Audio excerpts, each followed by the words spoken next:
As smoke rose over Neyland Stadium to indicate a Volunteers' victory over Alabama, in Austin, smoke also rose from the head of victorious Kirby Smart, who was in Georgia championship form, as in looking like anger from inside out too. And all of that meant a new number one team in the land, and it isn't either one of them. This is the College Game Day podcast for Monday, October 21st, 2024. Rece Davis is going to join us in just a little bit. A reminder, please download the podcast wherever you prefer to get your podcast, or better yet, subscribe so you never miss a single episode. I'm Ryan McGee, joined by Pete Thamel, and a gentleman that I co-host a show with on the weekends. I'm McGee, and he's Marty. Pete, how you doing this morning? I'm doing great, man. I'm doing great. We are fired up to be headed to Bloomington, Indiana for game day this week, which is going to be a spectacle. Home of Coach Corso, land of the McAfee. So there's plenty of things that are going to juice up. As if Coach Google Me needed anything for a 7-0 team to be juiced up. So I'm great, man. Everything's rock and rolling here. Another manic, wonderful, awesome weekend of college football that we're all still kind of digesting. And yeah, we had some firings this weekend too. Kate Thamel always says coaches get fired on Sundays. And she is always right. Yeah, and always around week 8-ish, week 9-ish, which is exactly where we are. And Marty, you and I will be headed down to Tuscaloosa, where everyone's in a super great mood. We'll be down there for Marty McGee and SEC Nation. But yeah, you and I both were at Neyland. The last time I saw you was around halftime down by the sideline. And I'll be honest with you, I don't remember a whole lot about the evening after that because I was off the clock and had my class ring back on. That was a night at General Neyland's football stadium. I'm still working on about a 36-hour heater here. I was overserved on Saturday. I had a bunch of cold beers. I raised a bunch of hell. We had a good time. And what an unbelievable atmosphere. I mean, Neyland Stadium was incredible on Saturday afternoon/evening. It was a perfect day. Chamber of Commerce in East Tennessee. And to see the way that game unfolded was pretty fascinating. Tennessee was able to get so much pressure up the middle on Jalen Milroe, and it affected him terribly. And they just looked completely out of skew offensively all night long. A tremendous victory for Coach Heupel. A necessary performance from Nico Iamaleava, even though he looked erratic.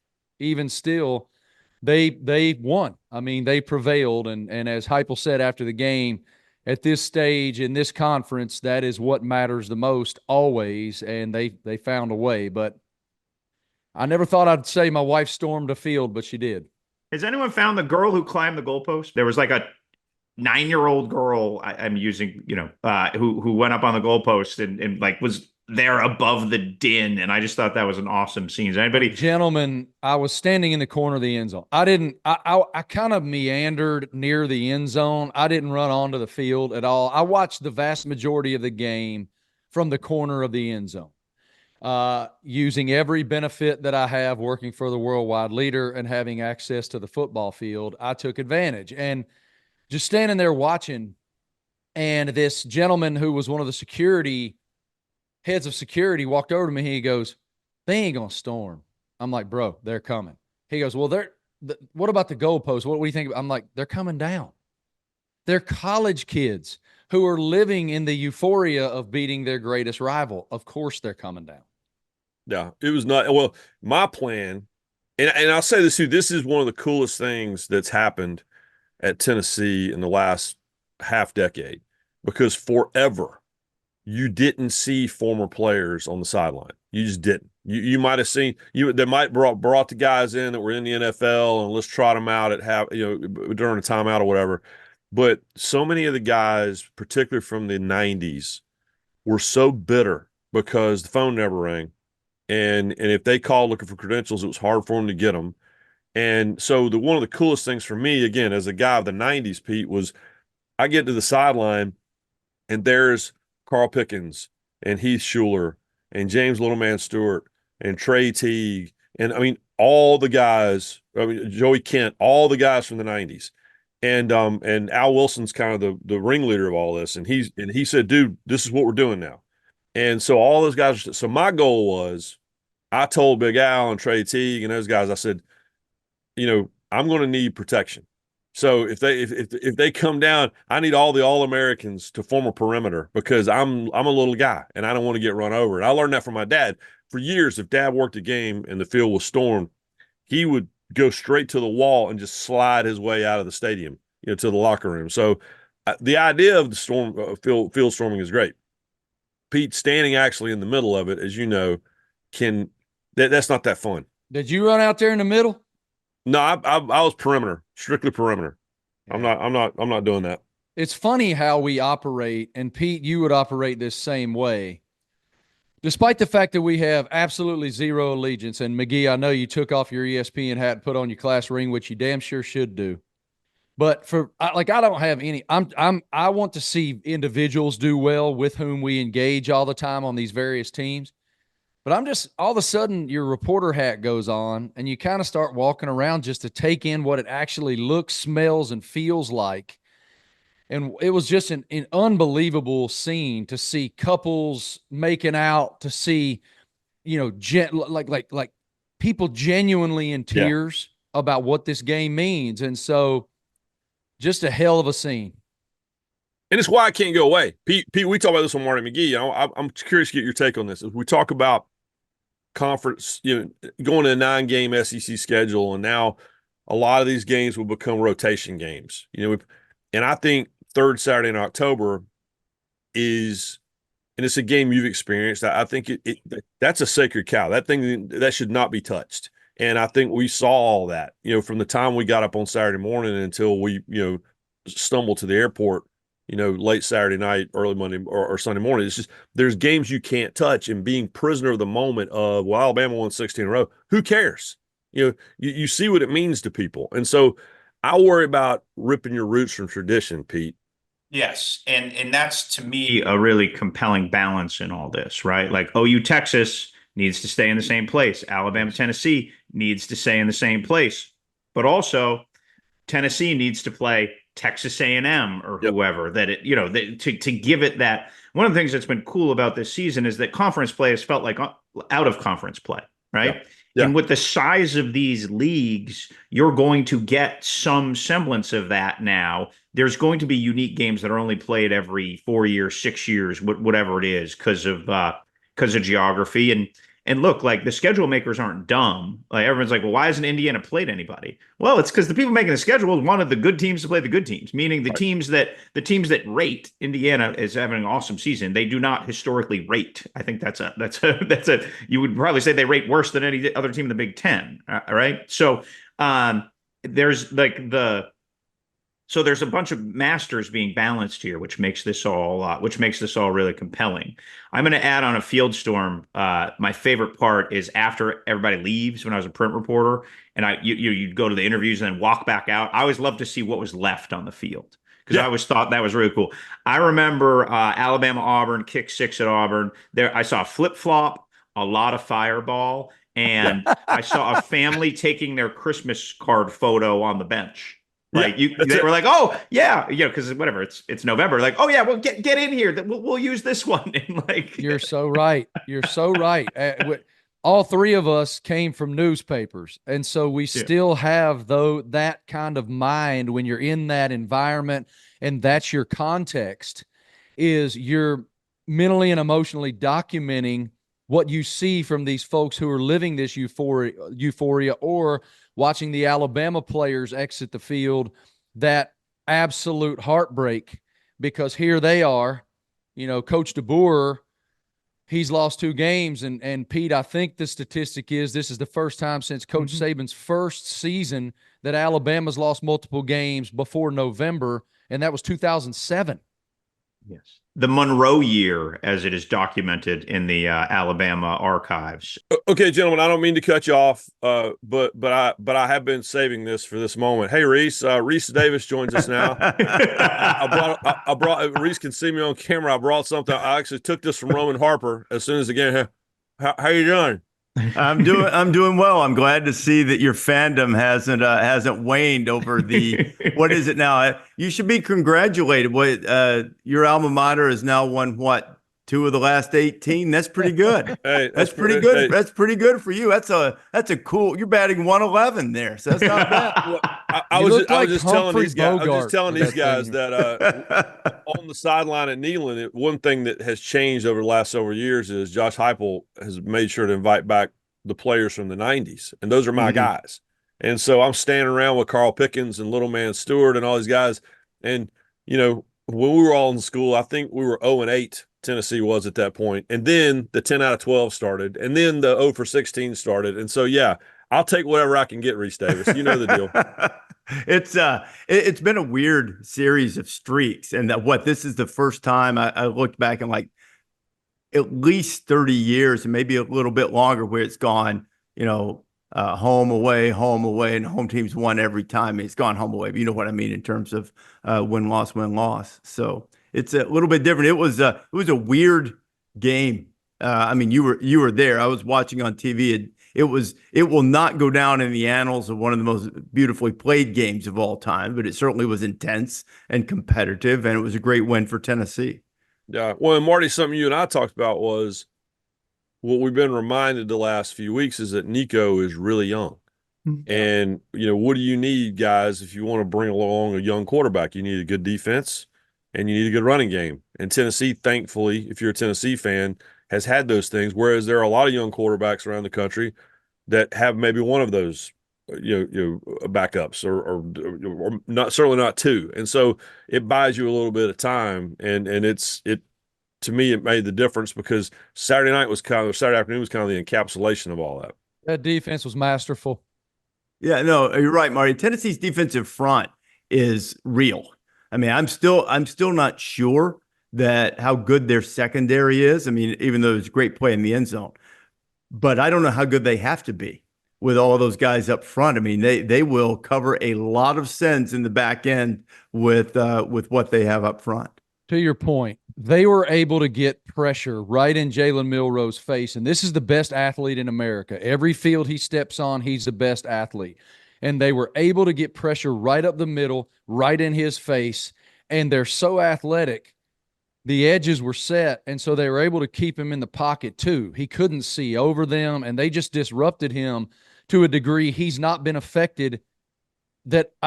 I mean, Michigan last year in the Rose Bowl was able to affect him in that way at times, but Tennessee consistently made his life hell. And just a great game plan by Tennessee and tremendous execution at the player level. We'd saved Texas for you, Rece, because Ryan had saved the cigar, but you obviously we were obviously in Austin on Saturday morning, and you obviously were there for the just passion play that game was. What a strange game as it unfolded. Now that you're back and settled, what stood out? I think speaking of defensive fronts controlling a game, Georgia's did that. I mean, and disrupting quarterbacks and getting them out of their rhythm. They certainly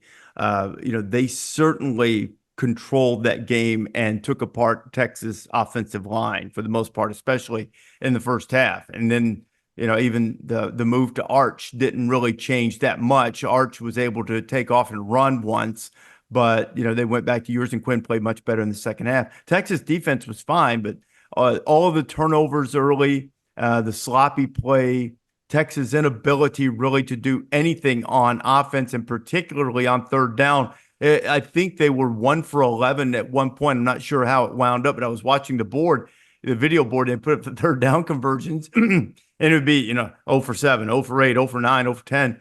And they finally converted one late in the game. The game was pretty much decided by the time they did that on third down. It was a masterful game plan, and the Bulldogs were angry, and poor little old Georgia was able to get a first down. And, which, by the way, maybe we'll talk about that a little bit later on in dumb loses more than smart wins, or sometimes dumb loses the internet when smart does win in this particular case.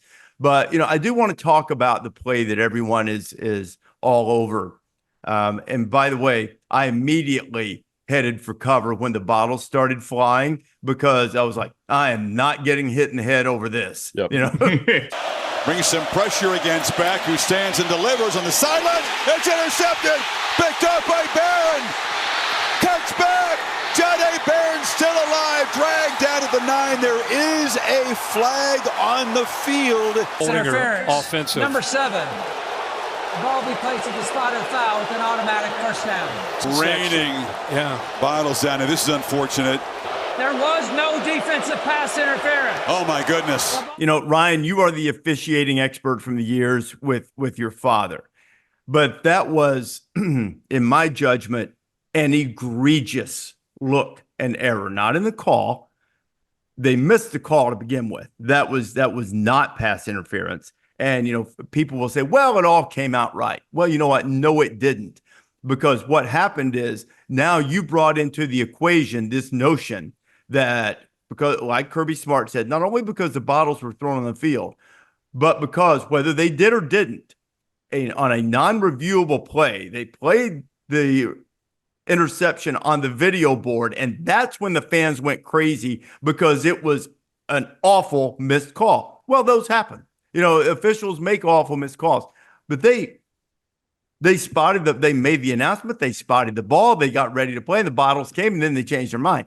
I mean, you can't do that. You can't do that, even if they can say there's a technicality and a loophole in the rule book because it hadn't started back and there was further discussion because of the delay on the field. That's all well and good. I'm talking from a practical standpoint. You cannot do that for the integrity of the game because you brought all of this into question now. So wait a minute, what? Everybody can live with the mistake. They'll be mad about it forever, but you can live with the mistake. What you can't live with is the mistake. It's enforced. And then you look up and go, oh, geez, I saw something on the video board. It's not reviewable. If you made a mistake, you made a mistake. Now, it almost feels like this was far more egregious because of the bottles being thrown on the field.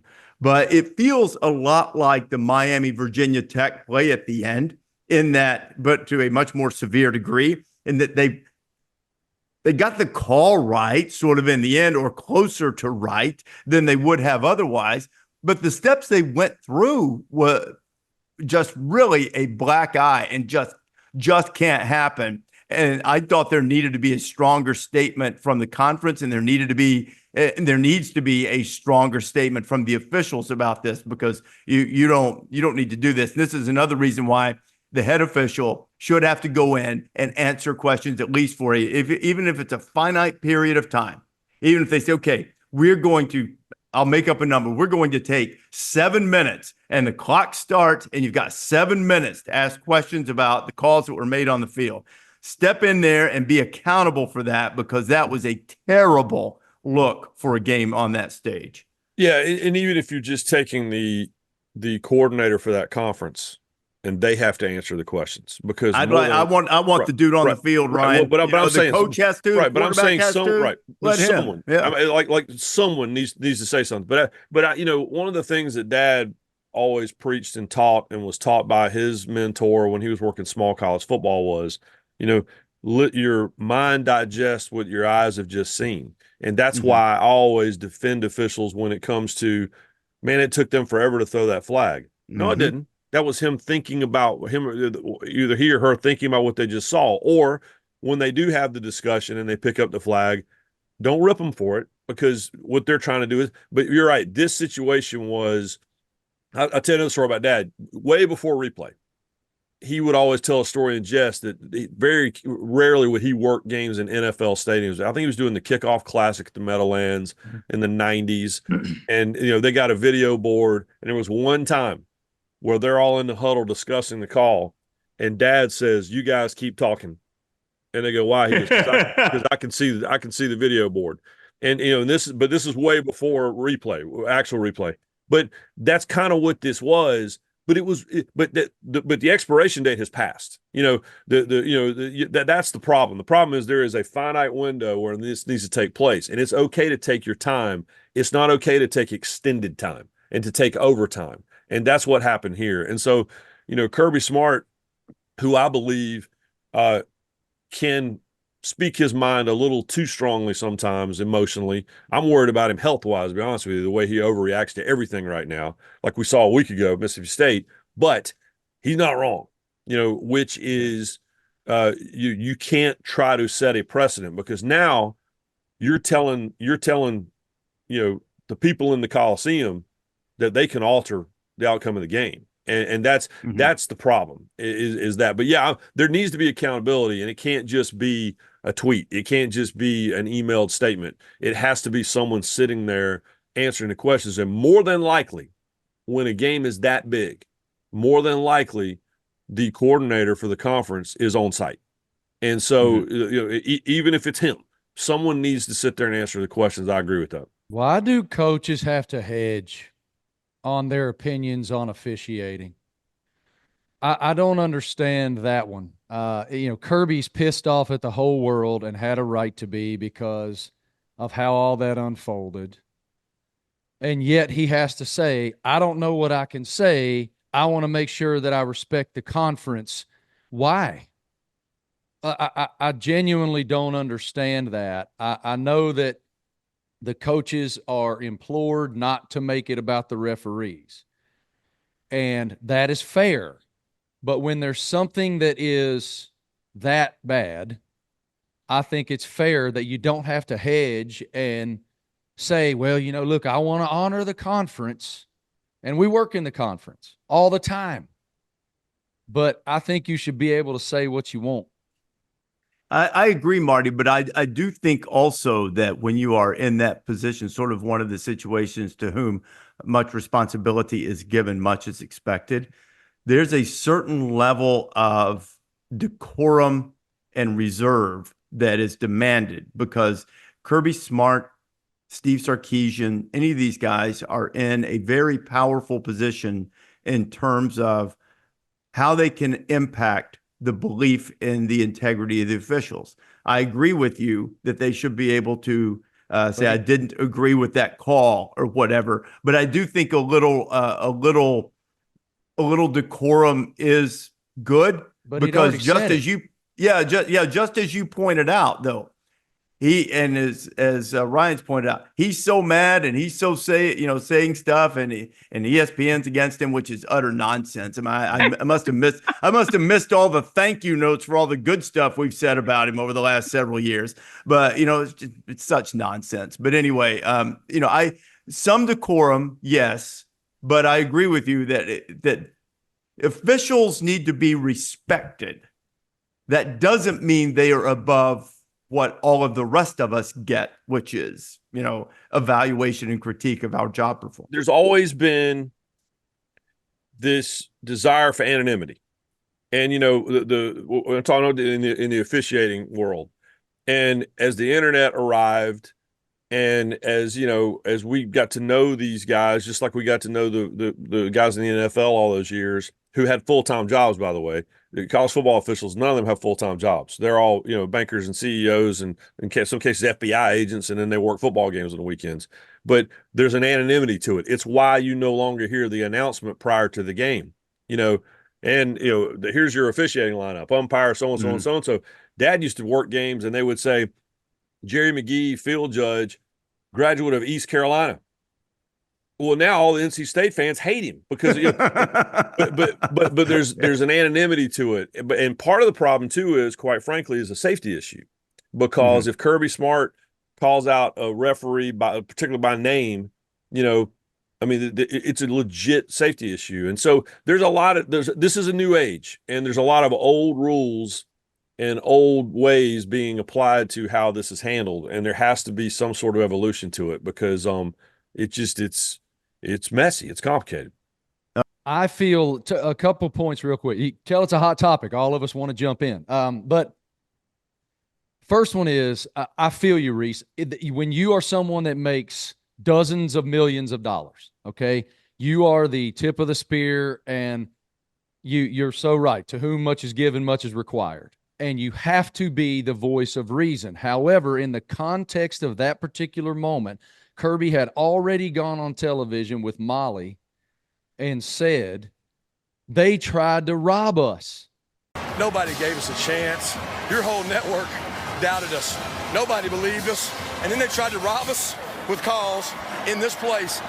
Which he shouldn't do, by the way. If you've already said it, It just is so interesting to me that you then sit down in a press conference and try to hedge on that by saying, look, I don't know what I'm allowed to say and what I'm not. Homie, you've already put them on Napalm Inferno. And that's one, Marty, and I don't mean to jump in, but that's one where, in my judgment, if I'd been counseling him, which is funny, he never calls me to ask for my advice, but if he did, I would say, I would have said, hey, you know what? In the heat of the moment,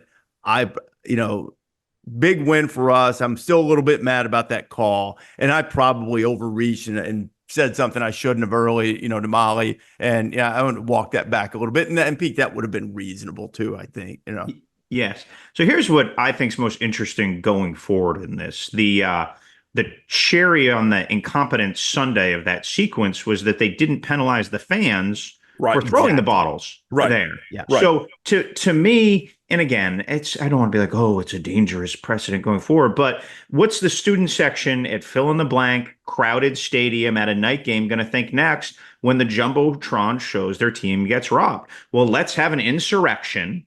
A consequence-free insurrection is what happened there, right?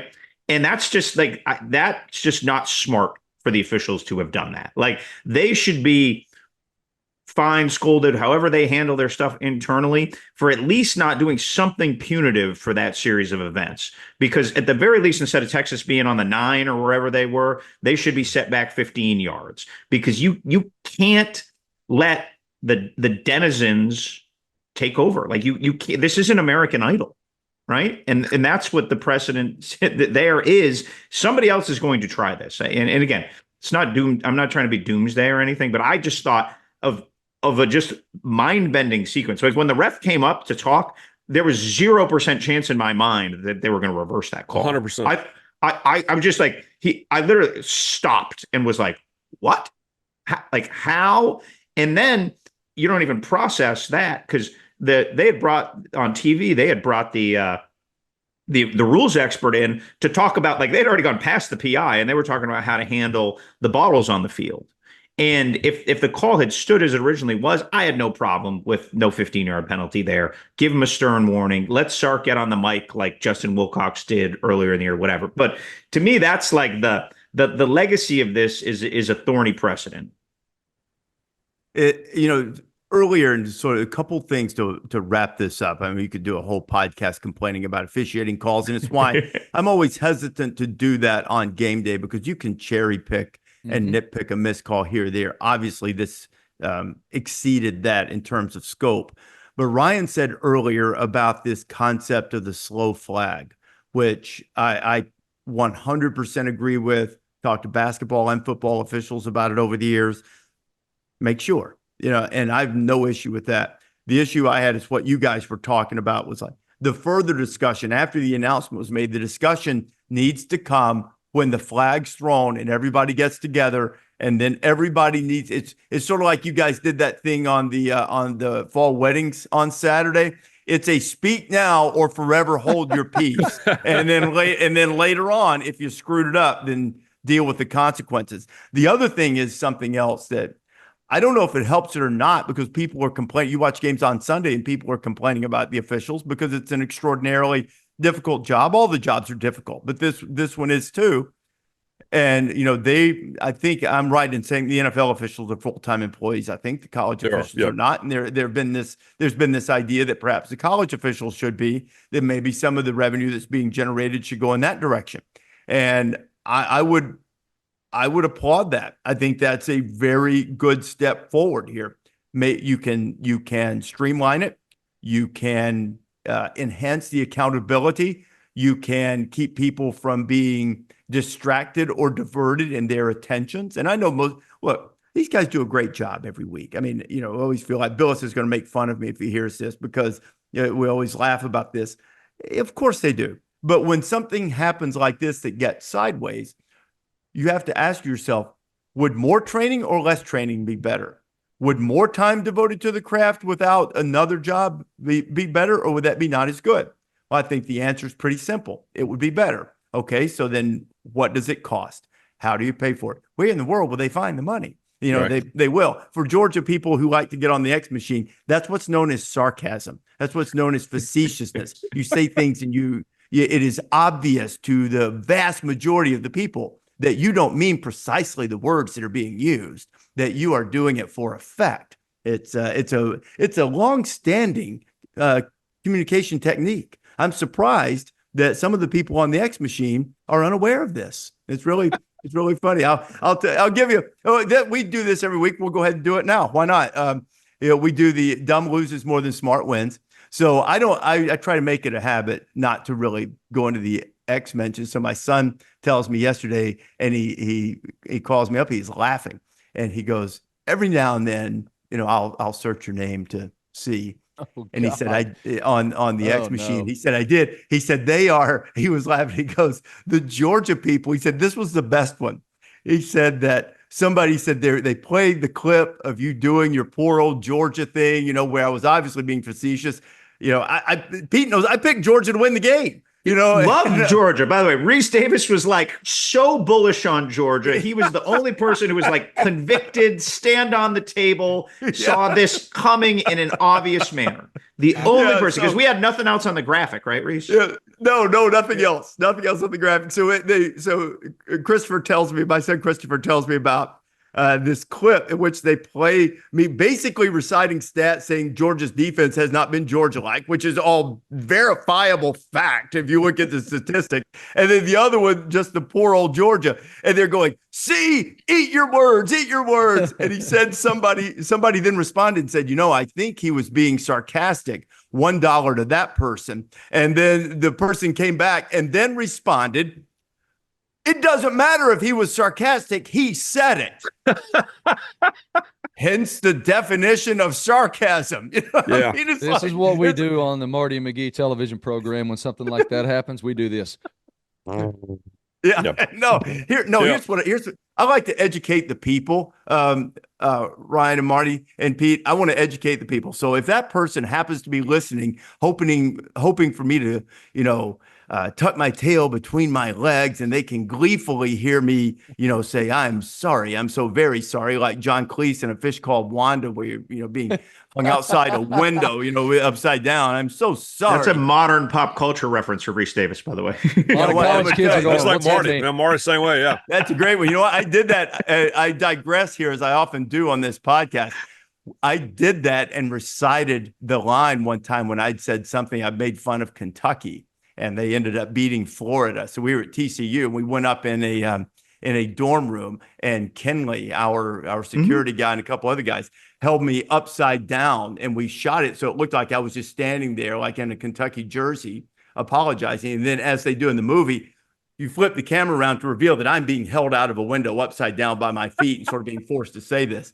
And so you're not getting that. Instead, Georgia folks look, one of my best friends is a Georgia guy, and he's been laughing about this too. But for those who didn't get it, and those who were so angry and had the pitchforks and torches out for me on the X machine, instead, what you're getting an assignment today, kids. Your assignment is this. First, go old school to a dictionary, turn to the S's and find sarcasm, then turn to the F's and find facetious. And I want you to learn the definitions of those words, and I would like for you to use both of them in a sentence. And then you can dial back also to the earlier edition of the podcast and listen where I picked Georgia. In all seriousness, over dumb loses more than smart wins. Sometimes dumb comes to the top, even when smart, as in Kirby Smart, wins. So going back to Kirby saying everybody doubted us, I texted him yesterday. I said, first of all, not everybody doubted you. If you go back and watch, at least I know what we said over on our side. I'm sure you guys said the same thing.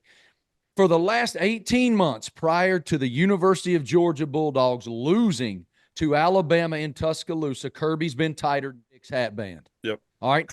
After they beat Alabama, he was so relieved because the comeback that they had in Tuscaloosa, even though they failed ultimately, it was the first time he's been even a little bit disarmed because he knew he has a national championship team. Right then and there, he saw, I have a team that can win the whole damn thing. And I texted him those exact words yesterday.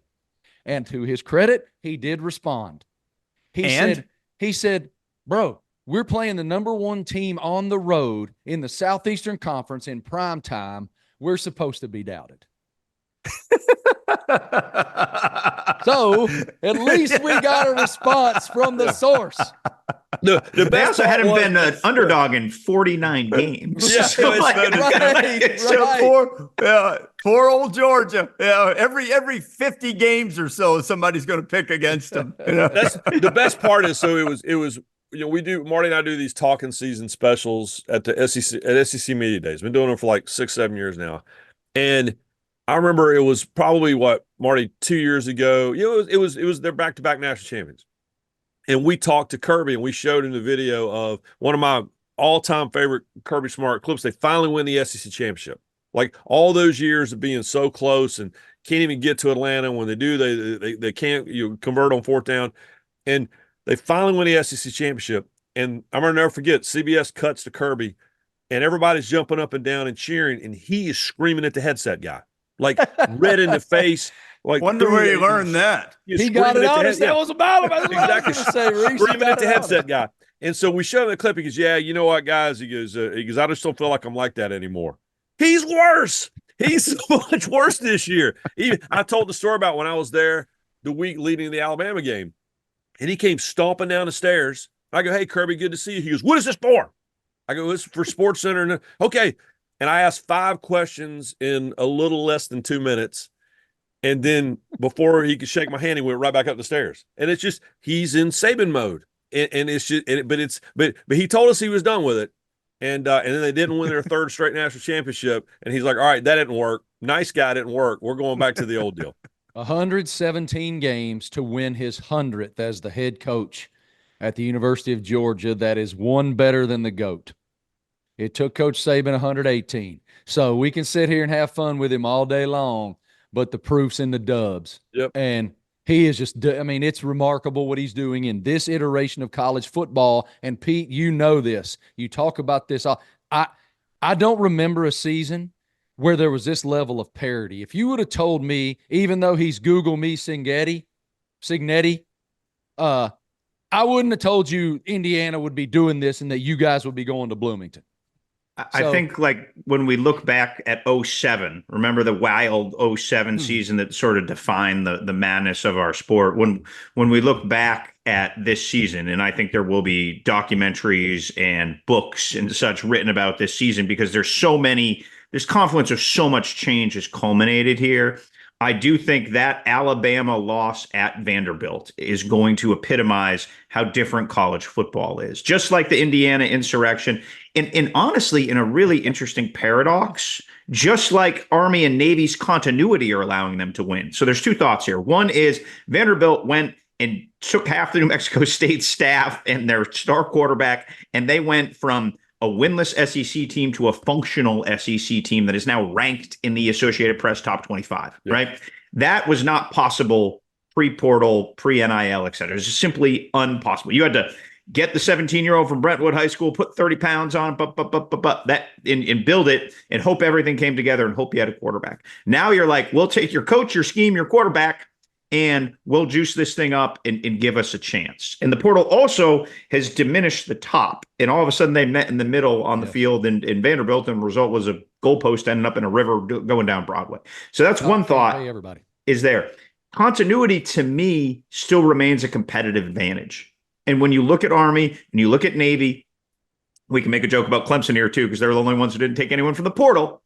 Now, they went and rearranged schemes, and those programs did a really good job reinventing themselves in the last couple of years. We look at Army and Navy, they're there because those guys are together and they're executing, and the sum is greater than their parts, which I truly believe, and we've seen this in mid-major basketball, is only available when you have time together to synchronize. You cannot microwave cohesiveness. It has to build over time. And that is what has made this season such a wonderful, muddled mess. I think one of the things, too, is that within that continuity, both Army and Navy, I think particularly Navy, has been able to add some scheme tweaks or additions that have made them I think it's given them a little more potential staying power. Going to find out this weekend, against Notre Dame in a game that is going to carry implications beyond that for the midshipmen, because if Navy were to win that game, then all of a sudden, I think you don't look at the Mountain West champion, be it Boise State or UNLV, but particularly if it's Boise State, that's just automatically being ahead of whoever comes out of the American. And, if that were to be Navy against Army, that would be, that would be sort of a exhibit A for your case there, Counselor Thamel, in terms of continuity. If there was ever a sports writer box of grenades, that's it, dude. I want that to happen, and I mean that, by the way, that metaphor specifically because of who's playing in the game. I'm telling you that, Pete. I have been rooting for that I started about a month ago, looking at that scenario and rooting for it. Your bottom 10 routes coming through. I think with Navy in particular, Rece, the hire of Drew Cronick as the OC may be the most significant coordinator hire we've seen in college football this year. Now, they're not throwing the ball around like the air raid, but they're passing about 25-30% of the time. This is a guy who's won at every level and moved the ball at every single level. He climbed through all those McGee area Carolina schools, going up the path. And he is they really struggled on that side of the ball last year under Brian Newberry's first year. And he took a guy who was a veteran head coach and a son of a coach who's just figured out how to move the ball at difficult situations throughout his career. And it's really resonated. And it'll be interesting to see against a very good Notre Dame defense if they can keep that up. They, there are some from his dad, Drew Cronick's dad. There are some.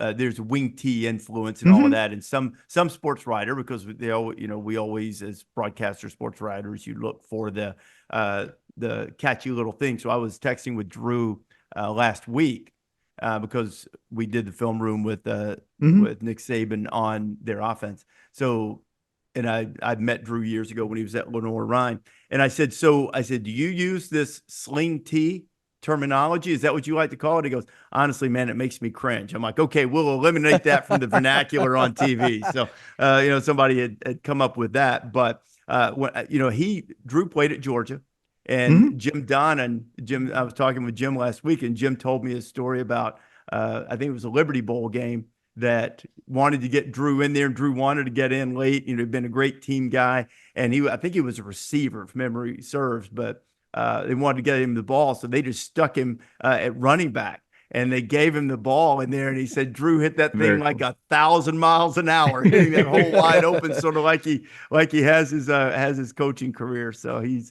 done a great job. He'll have a great test against a Notre Dame defense, which is a little bit depleted right now, and certainly with Benjamin Morrison being hurt and a couple of guys up front too that they are likely to be without this weekend. Hey, before we take off and wrap this up and turn our attention to the games coming up, couple of things I think that were in the noon window on Saturday that were surprising for different reasons. One was Indiana, Nebraska, and we've touched on that a little bit. But how about Miami again? I mean, when you have a dude like that at quarterback, they can just figure it out. The recipe for disaster for losing on the road happened after Cam Ward seemingly had given Miami a very comfortable situation. I know I'm right about this. They were up 31-17. He had just led them on a touchdown drive. Okay. Colin Lacey returns the kickoff for a touchdown. Then Miami fumbles the ensuing kickoff, and Louisville scores again. And you go from Cam Ward seemingly having led your team to put this game in really good shape with a 14-point lead in the second half, to before he gets back on the field, your 14-point lead is gone and you're tied. And they just kept playing and kept scoring. And you keep waiting for the misstep, because we've sort of been conditioned to expect that from Miami, and they've avoided it twice. I wouldn't say not to the degree Saturday that they had the previous two games, but they've avoided it twice, and they've got a dude who can get you out of trouble. And it might be that is the perfect antidote for the Hurricanes to avoid stepping on a rake and hitting themselves in the face, because they've been able to The rake handle has flown up twice and almost 3 times. And old number 1 just steps to the side and throws another touchdown pass. It's a good quality to have for the Canes. Ladies and gentlemen, Muscle Shoals has entered the chat. Yeah. Yeah. Cam Ward doesn't blink. Does that guy ever look phased? He's just like so nonchalant, natural. Like, not saying he's lazy or like he's just like whoop, like bloodless. I do think Rece, they fall in another one. You mentioned step on the rake. I do think Miami falls into a loss will find you. That defense has just been gashed too many times, and they've given up too many big plays. Like eventually, you can't operate like that. They're playing like a whack team from the '90s. Like I fear a comeuppance is coming there. It's a lot of reps for their ones, a lot of reps, and that builds competitive stamina that you can prevail in those types of games. But I mean, this is the longest season in the history of the sport. And so what does that mean as we get on into late November and December, and you really have to have that level of competitive stamina? Certainly they've been tested and prevailed, but it ain't easy on the body. I don't care if you're 20. And I understand that the Florida State game is here, and I mean, that's, we could do an entire Florida State podcast at this point. But I'm looking at that Duke game on November the 2nd, and Manny Diaz, the revenge tour continues. His alma mater, by the way, is Florida State. And they obviously have won that game on Friday. But I'm looking at that Miami Duke game on the 2nd, and, I'm just saying he is the nicest guy maybe in college football, but there would be nothing that would make Manny Diaz happier, I think, than to be the one to torpedo this deal that we're talking about. Okay, so let me ask you this. On the scale of, and you're right about Manny, but on the scale of things that would make Manny really, really happy, hard for me to imagine anything much happier than getting up off the mat from 20-0 down and finally taking down Mac Brown after all that's happened there. Yep. How would you rank that? Finally taking down Mac Brown, who also now happens to be on the other side of a Duke Carolina rivalry, to give you another layer there, or Miami fired you and now you get a chance to mess that up. Where does it rank again? I think he'd rather beat Miami, Rece. Well, and we all know Manny. And in some cases, we've known him for 30 years, and he's never going to show that publicly. But if you know him, the look on his face at the end of that North Carolina game was it was like leaving your favorite Thanksgiving buffet, right? All right, you know what? That was awesome, but I'm going to keep the rest of this to myself. Do you guys mind if I give you a little word of wisdom here about how to read between the lines here, and in the process do a little Dick Vitale imitation? And this is an actual quote from Vitale years and years ago. Well, it won't be an actual quote because I'm going to clean it up just a little to protect my good friend Dickie V. He said, this pertains to Manny when they play Miami soon and any other. Dickie V goes, "You show me a coach that says he still roots for the team that fired him, and I will show you a that's it liar." I'll tell you what, man. The Canes are playing with a lot of house money. McGee could recount the way I responded to the Virginia Tech call at the end of that game. It was not everyone in the hotel, everyone in the Lexington hotel knows how Marty reacted to that. It was Auburn. We were in Auburn, and I was saying a bunch of words that are not suitable for family television. You didn't beep them out? Holy cow, bud! I'd had a couple glasses of wine, and boy, I was hollering. I can tell you that. Boys, we do this every week.